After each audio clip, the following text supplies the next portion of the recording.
In the previous video, we discussed the new elements in HTML5 and their purpose. In this video, we're going to show you how to use these structural elements and how they help you make your markup more semantic and also help define the main landmarks in the document. But first, I'd like to explain what semantic means. Semantic is defined as meaning. So semantic elements are elements with meaning. A semantic element clearly describes its meaning to both the browser and the developer. So for example, non-semantic elements would be div and span, which tell you nothing about its content.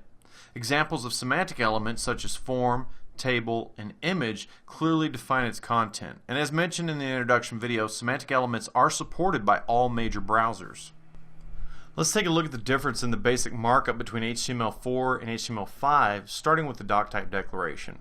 When you compare the two, you can see that the HTML5 doc type is much shorter, easier to type, and easier to remember. Now here in HTML4, we're using ID and class tag selectors to define our elements and the content within, and we're commenting out the closing element with a description to help us know where we are in the document when our lines of code get longer and we're trying to figure out where a particular element ends. Now let's take a look at how we write up the same structure in HTML5. So instead of using a div and an ID of header, we're simply just going to use the header element. And this will group all of our assets.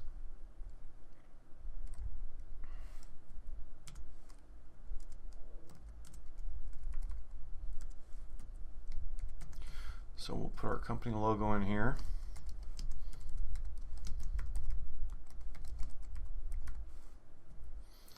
And then for the menu, we're going to use the nav element.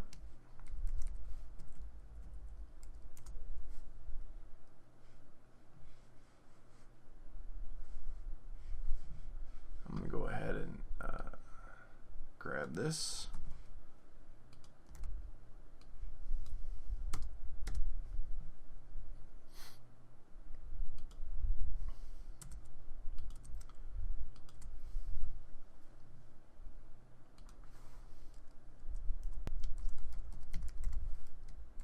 For our main content, we'll utilize a section element.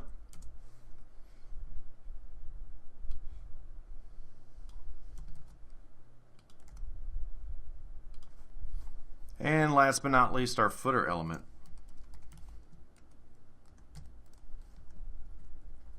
And instead of using the paragraph element, we're going to use the small element. The small element often appears within a footer or an aside element. It typically contains copyright information, legal disclaimers, and other fine print. Note that it's not intended to make the text smaller. You may choose to style its content smaller than your main text, but as with other elements, its role is to describe its contents. So that's it for semantic structure in a document. Next we'll dive into converting a Photoshop file into an HTML5 web page.